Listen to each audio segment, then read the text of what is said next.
Et si l'un des plus grands progrès de l'histoire de l'humanité était en fait sa pire erreur? On parle bien sûr de la révolution agricole. Ça a absolument tout changé, ça a créé le monde qu'on connaît aujourd'hui. Mais est-ce que c'était vraiment pour le mieux? C'est la question qu'on va creuser ensemble. Voilà, la pire erreur de l'histoire humaine. C'est pas moi qui le dis, c'est l'anthropologue Jared Diamond. C'est une affirmation qui va à l'encontre de tout ce qu'on pense savoir sur le progrès. L'idée est provocante, c'est sûr, mais est-ce qu'il pourrait avoir raison? Alors, pour savoir si c'était une erreur, il faut tout mettre sur la table. On va peser le pour et le contre. Comparons un peu la vie de nos ancêtres avant et après ce tournant absolument décisif. Allez, on remonte le temps. Bien avant les fermes, les villages, les villes, comment vivait-on? On a souvent cette image d'une lutte brutale, constante, juste pour survivre. Mais est-ce que c'était vraiment comme ça? Nous voilà à l'ère paléolithique. C'est ce monde-là que l'humanité a quitté.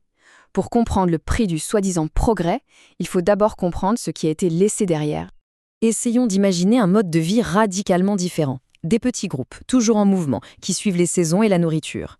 Un monde où la notion de propriété privée n'existe quasiment pas, tout est partagé. Leur alimentation, incroyablement riche et variée, bien plus que la nôtre aujourd'hui. Et leurs outils, eh bien, loin d'être primitifs, ils étaient parfaitement adaptés à leurs besoins. On s'accroche à cette image d'une vie misérable, difficile, courte. Mais les squelettes anciens et les études des dernières tribus de chasseurs-cueilleurs nous racontent une histoire bien plus nuancée et assez surprenante en fait. Oubliez la semaine de travail qu'on connaît. Des études, notamment sur les Bushmen du Kalahari, ont montré qu'il suffisait de travailler, 15 à 20 heures par semaine pour subvenir à tous ses besoins.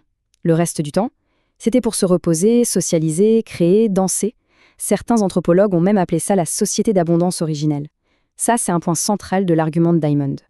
Et puis, tout bascule. La révolution agricole, ou néolithique, arrive. Les humains arrêtent de simplement suivre la nature et commencent à vouloir la contrôler. On domestique les plantes, les animaux. C'est un changement de paradigme complet. Ce tableau, il résume parfaitement le grand bouleversement. On passe du mouvement à la sédentarité, du partage à la propriété privée. C'est l'apparition du mien et du tien. Et au lieu de trouver sa nourriture, on la produit. Absolument tout change, de A à Z. Et voilà l'élément qui va tout déclencher, le surplus alimentaire.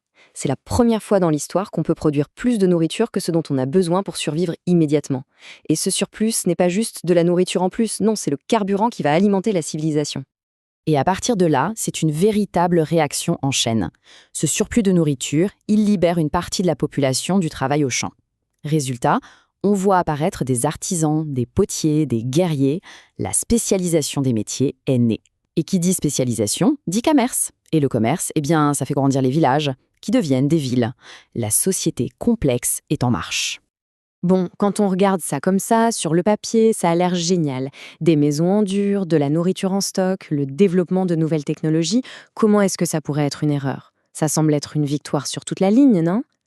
C'est là que ça devient intéressant. Parce que chaque grand changement a un coût. L'agriculture a apporté des avantages, c'est indéniable, mais elle a aussi eu des conséquences négatives, profondes et qu'on a souvent tendance à oublier. Cette citation de Diamond résume parfaitement le premier coup majeur. En passant à l'agriculture, l'humanité a en quelque sorte échangé la qualité nutritionnelle de son alimentation contre la quantité de calories. Et selon Diamond, le prix à payer a été terrible. D'abord, la nutrition s'est effondrée. On passe d'un régime ultra varié à quelques céréales de base. Ensuite, la famine devient une menace constante. Si la seule récolte de blé est mauvaise, c'est tout le monde qui meurt de faim.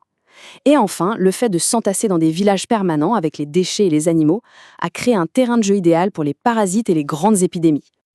Alors, comment on juge? D'un côté, on a les fondations de la civilisation moderne. De l'autre, la maladie, la famine, une santé qui se dégrade. La réalité, évidemment, elle est bien plus complexe que ça. La meilleure façon de voir les choses, ce n'est probablement pas en termes de bien ou de mal. C'est plutôt de le voir comme un échange, un gigantesque compromis. L'humanité a échangé un ensemble de problèmes contre un tout nouvel ensemble de problèmes. Voici donc le bilan de ce grand échange. Côté gain, le surplus alimentaire, les villes, la technologie, bref, les fondations de notre monde. Et côté perte, une alimentation saine, beaucoup de temps libre, une meilleure santé générale et des sociétés beaucoup plus égalitaires. C'est un compromis lourd de conséquences. Alors, au final, est-ce que c'était une erreur? C'est une question vertigineuse. Sans l'agriculture, pas de ville, pas d'empire, Pas de science, pas de monde moderne. Mais avec elle, on a eu les inégalités, les épidémies, les famines.